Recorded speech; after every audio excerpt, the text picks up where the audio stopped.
Bismillahirrahmanirrahim. Assalamualaikum warahmatullahi wabarakatuh. Selamat pagi, salam sehat bagi kita semua. Pada kesempatan kali ini kita akan belajar tentang eh, pendidikan ekonomi di kelas 10. Adapun pembahasan yang akan kita bahas yaitu tentang biaya peluang.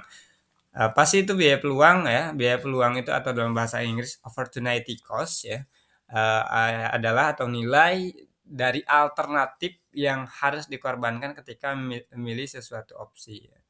Nilai dari alternatif yang harus dikorbankan ketika memilih suatu opsi. Jadi ketika kita memilih, opsi A ya kita harus siap-siap tidak memilih opsi B gitu ya.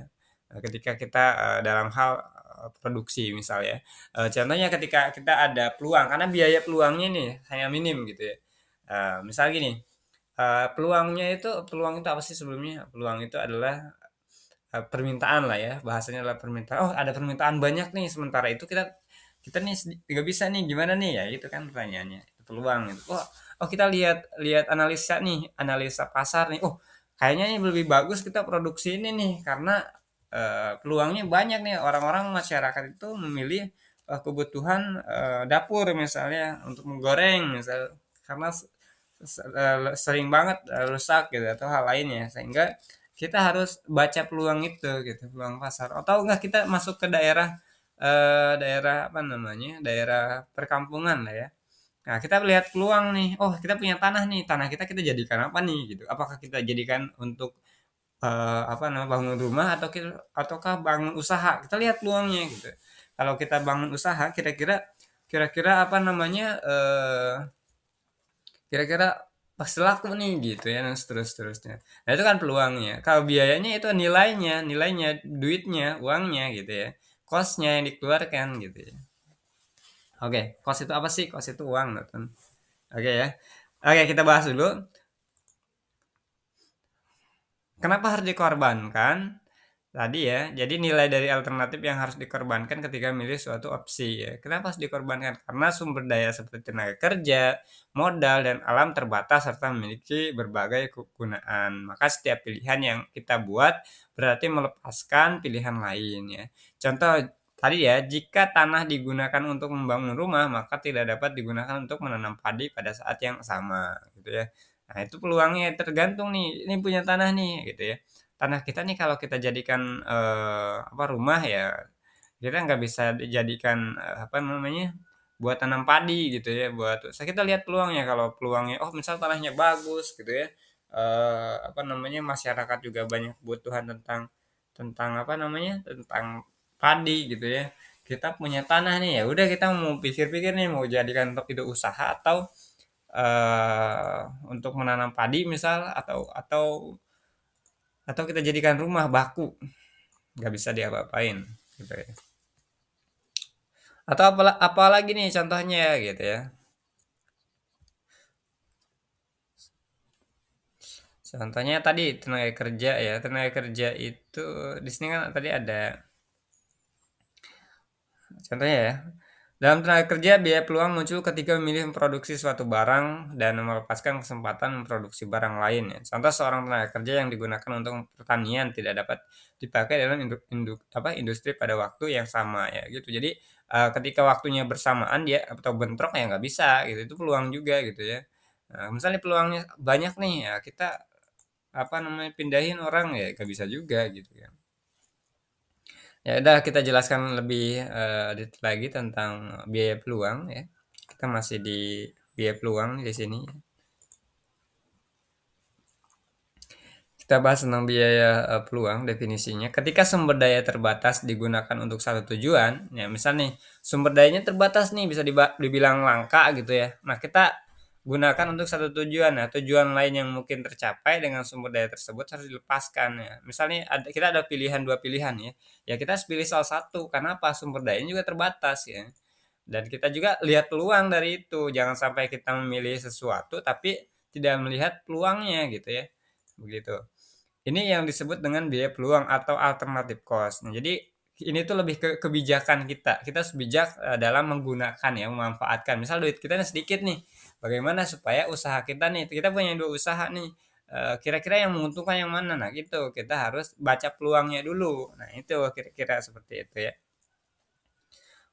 Nah, apa namanya, ini tentu ini yang disebut dengan biaya peluang atau alternative cost gitu ya. Kita menyesuaikan karena kan, setiap operasional itu tentunya membutuhkan biaya gitu ya. Orang harus membuat keputusan terbaik dengan mempertimbangkan manfaat dan biaya dari setiap pilihannya gitu ya. Tadi kita harus, apa namanya, membaca peluangnya dulu nih, pasarnya dulu, terus biayanya juga. Jangan sampai kita salah pilih, malah malah nggak laku, malah bangkrut gitu, jangan sampai seperti itu.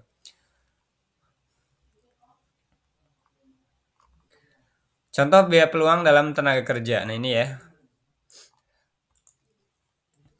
pada contoh tenaga kerja, jika sebuah daerah yang memiliki 4 pekerja, maka dapat memproduksi 2 jenis barang. Nah, saya ulang lagi ya.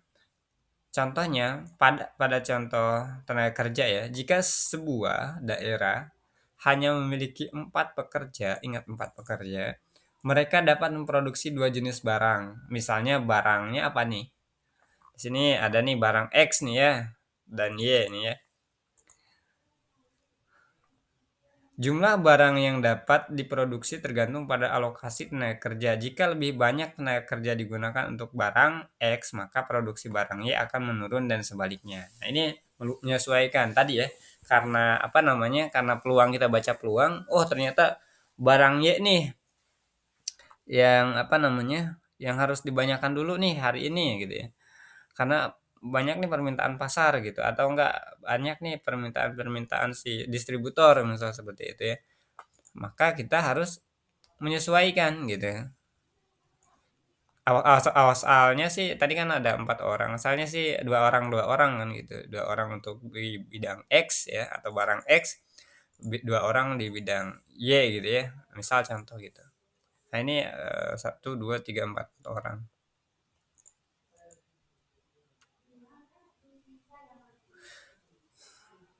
Jumlah tenaga kerja 1 orang 10, 2 orang 25 ya, 3 orang 40, 4 orang 47. Jumlah tenaga kerja yang untuk Y ya, di sini ada 4 tuh, 4 orang ya. Langsung 4 orang dulu nih supaya banyak, 40 langsung dia dapat. Besoknya lagi, 3 orang aja deh. Yang ini 1 orang gitu ya. Yang ini 1 orang supaya apa? Supaya minimal ada apa namanya? Ada produksi ya. Soalnya ada yang minta barangnya juga misal seperti itu. Dia baca peluang seperti ini. Di hari esoknya jumlah barang Y 2 orang aja ya. Yang ini juga 2 orang karena apa? Permintaan hampir sama gitu, tapi masih banyak yang di barang Y gitu ya. Nah, terus lagi di hari berikutnya, oh ternyata barang X itu 3 orang. Yang ini cukup 1 orang aja permintaan sudah hampir minim ya. Nah, di barang berikutnya ya apa namanya? Atau ini bisa disebut titik juga bisa atau hari juga bisa gitu ya, menyesuaikan saja. Jadi apa namanya, barang X itu apa namanya, dari nol sampai tinggi gitu ya, dari nol sampai tinggi. Kalau barang Y dari permintaan tinggi pas awal gitu ya misal ya, dan di akhir nol aja nggak apa-apa karena permintaannya biasanya paling tinggi itu di awal. Di akhir sedikit-sedikit aja, dikurang-kurangin aja gitu ya. Kenapa perusahaan itu harus memiliki beberapa jenis usaha? Karena itu dia untuk membaca peluang atau untuk menyesuaikan usahanya. Karena ketika usaha itu satu bidang atau satu jenis barangnya itu permintaannya sedikit ya, maka apa? Maka menyesuaikan atau menyesuaikan barang yang lainnya gitu ya. Apa namanya di sini ada contoh ya, misal misal pada titik B, misal pada titik B nih ya. Jika pekerja yang digunakan untuk barang X, maka hanya tersisa 3 pekerja untuk barang Y gitu ya. Nah, tadi kan tadi jika satu pekerja digunakan untuk barang X, nah ini ya, barang X itu hanya 1 orang, maka yang ini menggunakan 3 orang. Ini 4 pekerja totalnya ya. Misalnya dalam satu perusahaan itu ada 4 pekerja, gitu ya.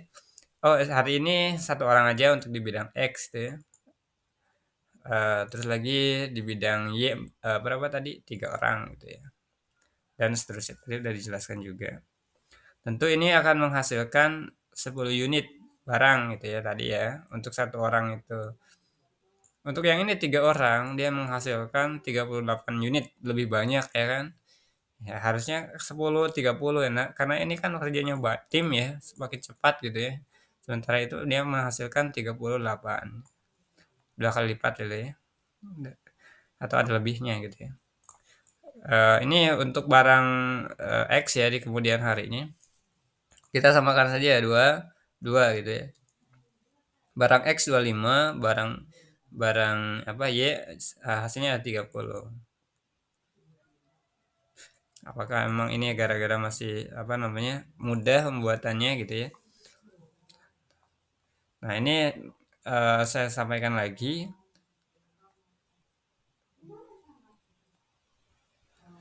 Jika ingin meningkatkan produksi, barang X tenaga kerja dari produksi barangnya harus dikurangi seperti pada titik C ya, ini ya tadi ya. Di mana dua pekerja untuk barang X menghasilkan 25 unit dan dua pekerja untuk barang Y menghasilkan 30 unit. Contohnya saya akan berikan gambaran teman-teman ya. Di sini ada inilah sudah kita bahas lah ya seperti ini cara gambarannya lebih singkatnya, lebih cepatnya gitu ya. Misalnya sebuah pabrik sepatu dapat memproduksi sepatu barang A dan barang B. Ya, barang A, barang B itu bebas teman-teman menghayal aja. Mungkin ada yang misalnya kalau produksi motor itu motor Beat dan motor apa PCX gitu ya. Oke, contoh kasusnya biaya peluang ya nih. Misalnya sebuah pabrik sepatu dapat memproduksi sepatu barang A ya, pabrik nih ya, sebuah pabrik sepatu nih dapat memproduksi sepatu barang A atau baju barang B. Nah, jika pabrik memutuskan untuk jadi suatu pabrik itu dia produksi bukan hanya sepatu aja, tapi baju juga. Jika pabrik memutuskan untuk memproduksi lebih banyak sepatu, mereka harus mengurangi produksi baju karena tenaga kerja terbatas. Nah, jika mereka menghasilkan 100 sepatu, maka kesempatan untuk menghasilkan 50 baju harus dikorbankan. Biaya peluang di sini adalah 50 baju yang tidak diproduksi gitu ya. Gitu. Misal contohnya kayak tadi lah ya. Gitu. Misal kita punya pegawai 4 orang, kita lanjutkan dulu. Dalam kehidupan sehari-hari, contoh biaya peluang bisa terlihat saat kita memilih antara bekerja dan melanjutkan studi ya. Kalau apa namanya, kalau ini di ranah pendidikan ya, apalagi pendidikan-pendidikan ranah atas gitu ya. Dalam kehidupan sehari-hari, contoh biaya peluang bisa terlihat saat kita memilih antara bekerja dan melanjutkan studi. Apakah kita bekerja atau kita kuliah, contoh, atau melanjutkan pendidikan. Gitu ya. Jika seseorang memilih untuk bekerja, maka biaya peluangnya adalah waktu dan kesempatan yang hilang untuk melanjutkan pendidikan. Ya kan? Sebaliknya, jika memilih studi, biaya peluang adalah gaji yang hilang karena tidak bekerja. Ya, itu ada plus minusnya gitu ya. Oke, contoh yang tadi ya, biaya sepatu dan pabrik gitu ya. Pabrik sepatu itu menghasilkan barang sepatu khususnya dan baju. Ketika dia ingin menghasilkan banyaknya barang, contohnya tadi sepatu, 100 sepatu yang dimana dengan 4 pegawai tadi contoh ya, atau berapa ya, 10 pegawai kali ya. Oke, 10 pegawai yang biasanya dibagi 55 ya, 50 untuk 5 orang untuk sepatu, 5 orang untuk baju. Karena biasanya penghasilan yang didapatkan itu dari masing-masing 5 orang ini sepatu 50 dan baju 50. Nah, untuk menghasilkan 100 sepatu tadi berarti harus dioper gitu ya. Seperti tadi konsepnya dibalik gitu ya.